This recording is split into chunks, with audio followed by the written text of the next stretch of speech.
sangat berbahaya kalau ini berlanjut di lembaga dan instansi pemerintahan. Sangat berbahaya sekali.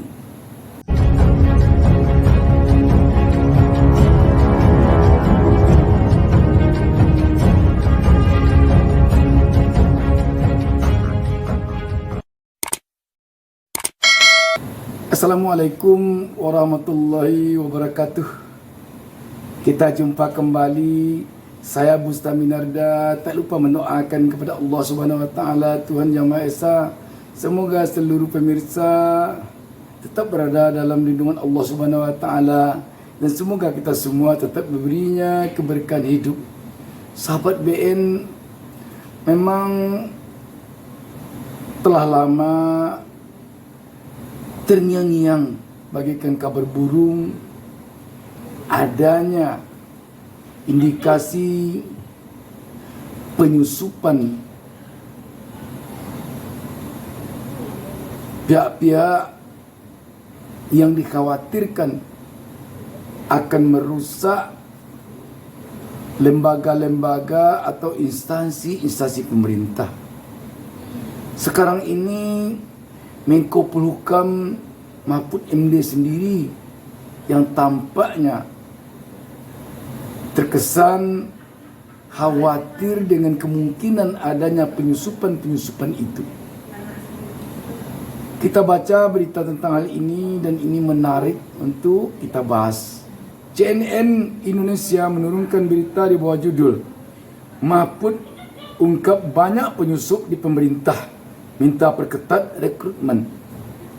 Berita ini hari Minggu 11 Juni 2023. Jakarta, CNN Indonesia. Menteri Koordinator Bidang Politik, Hukum dan Keamanan Menko Polhukam Mahfud MD menyebut banyak penyusup di kementerian lembaga saat ini yang melemahkan pemerintah. Jadi ini bukan berarti mengkhawatirkan lagi Mahfud MD, tapi ini sepertinya telah mengetahui betul bahwa banyak sekali penyusup di pemerintah saat ini. Di berbagai struktur lembaga pemerintahan sekarang banyak penyusup-penyusup yang justru melemahkan, bukan menguatkan. Ungkapnya di Sarinah, Jakarta Pusat, Minggu 11 Juni. Meski tak menjelaskan rinci siapa para penyusup ini dan bagaimana modusnya melemahkan pemerintah, Mahfud meminta kepada setiap pihak untuk terus waspada. Ia lantas meminta agar setiap proses seleksi atau rekrutmen pejabat-pejabat publik diperketat. Mahfud memerintahkan jangan sampai ada pejabat publik yang berstatus titipan. Jangan kita terlena dan menutup mata dengan upaya pelemahan struktur dari dalam. Sekali lagi, jangan kita terlena dan menutup mata dengan upaya pelemahan struktur dari dalam, tegasnya. Oleh sebab itu, proses seleksi atau rekrutmen jabatan-jabatan publik harus diperketat. Tidak boleh berdasarkan pesanan, terutama untuk lembaga-lembaga penegak hukum, sambung Mahfud. Meski begitu, Mahfud berpandangan Indonesia tidak perlu melakukan revolusi. Ia menekankan RI sebaiknya terus melanjutkan semangat reformasi yang sudah digemakan sejak 1998. Menurut saya, kita tidak perlu berpikir revolusi. Reformasi itu jalan tengah antara evolusi dan revolusi. Kita ambil jalan tengahnya. Itu pilihan kita di 1998, 99 dan selanjutnya. Ini yang kita jaga, kembali ke reformasi untuk menjadi negara maju, tutupnya.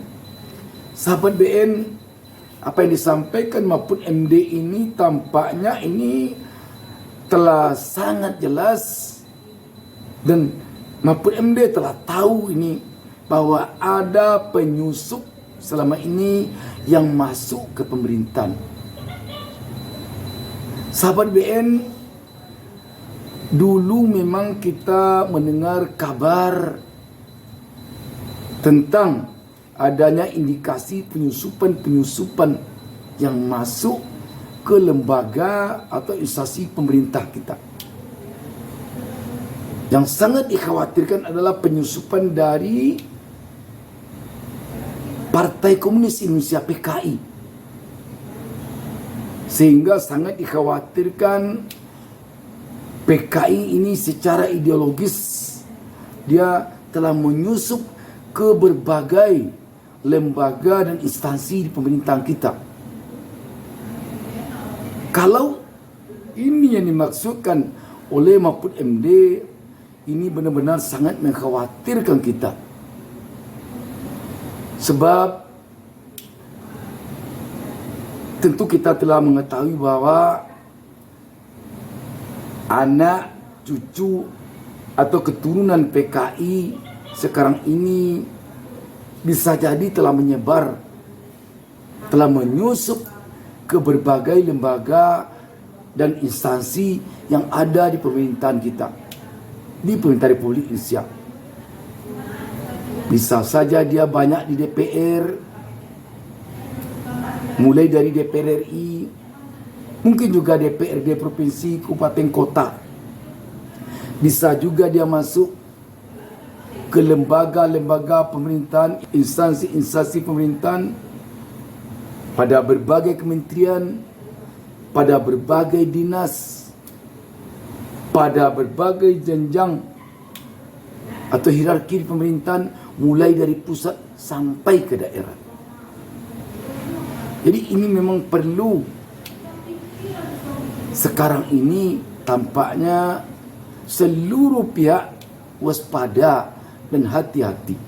Selain dari penyusupan dari anak keturunan PKI, penyusupan ini kita dengar juga kabar burung sebagai isu adanya menyusup ke lembaga-lembaga atau instansi pemerintahan kita.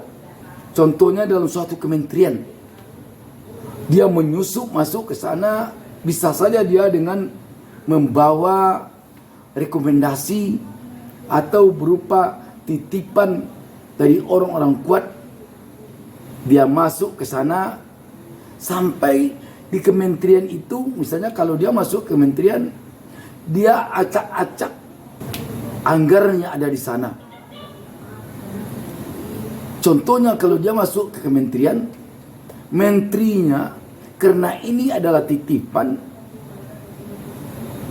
tentu sudah sangat percaya bahwa orang ini, bahwa pejabat ini memang kualitasnya sudah terjamin, kemampuannya sudah terjamin. Atau bisa jadi menteri atau jajaran yang dibawa takut membantahnya. Anggaran yang telah diplot untuk A diberikan ke B. Atau bisa jadi dia lakukan berbagai bentuk penyelewengan dari peraturan perundangan yang berlaku, berbagai pelaksanaan proyek. Nanti setelah berjalan proyek ini, setelah tampak di sana kejanggalannya, bisa jadi dia melapor ke penegak hukum, apakah ke kejaksaan, apakah ke KPK, apakah ke Polri. Dia melapor ke sana. Nanti penegak hukum memeriksa. Yang kena nanti pimpinan di kementerian itu. Bisa jadi menterinya yang kena. Padahal dia yang melakukannya di bawah. Yang bertanggung jawab untuk menteri. Dia bisa kena juga. Tapi dia kena karena sudah ada yang menyusupkan ke sana. Karena dia disusupkan. Tentu dia kena nanti tidak seperti menterinya yang kena. Contoh, suatu proyek, katakanlah proyek di Kominfo yang sekarang menyeret Menteri Kominfo Johnny G. Plate. Ketika pembagian proyek-proyek itu diberikannya kepada orang-orang yang bisa saja orang-orang penting, orang-orang kuat, itu yang mengambil proyek, tapi pekerjaannya nanti tidak dibereskannya. Dan itu menjadi korupsi. Begitu korupsi ada, kelihatan di sana, dia melapor. Mungkin ke KPK, mungkin ke Kejaksaan, mungkin ke Polri.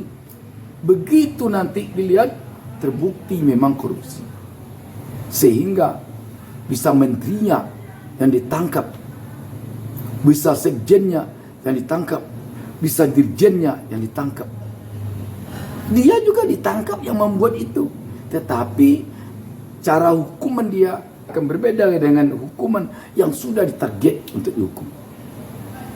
Ini yang sangat kita takutkan. Dan bisa jadi ini yang dimaksudkan oleh Mahfud MD.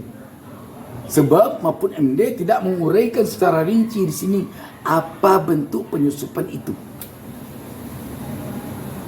Bisa jadi yang melakukan apa yang kita sebutkan ini dari keturunan PKI atau dari yang berideologi PKI, bisa jadi dari pihak yang ingin menjatuhkan menteri apabila menteri itu tidak diinginkan lagi di sana.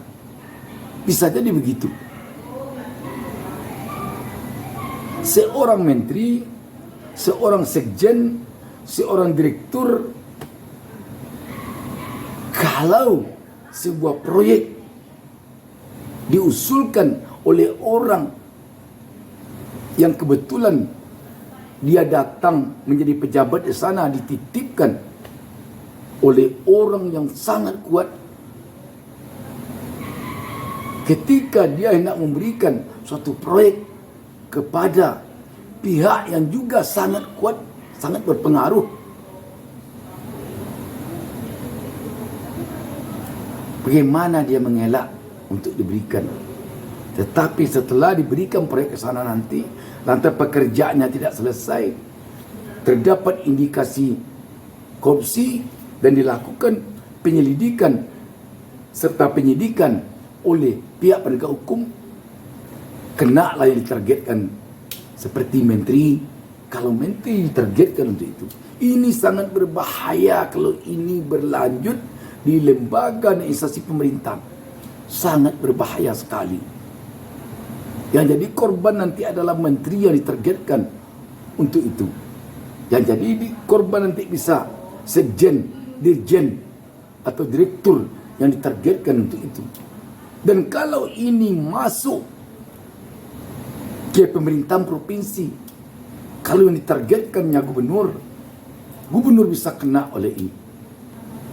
Sahabat BN, memang mengejutkan kita apa yang disampaikan oleh Mahfud MD ini. Kalau dilihat pemberita ini, Mahfud MD telah menemukan, telah mengetahui penyusupan ini. Demikian, wassalamualaikum warahmatullahi wabarakatuh. Jangan lupa subscribe.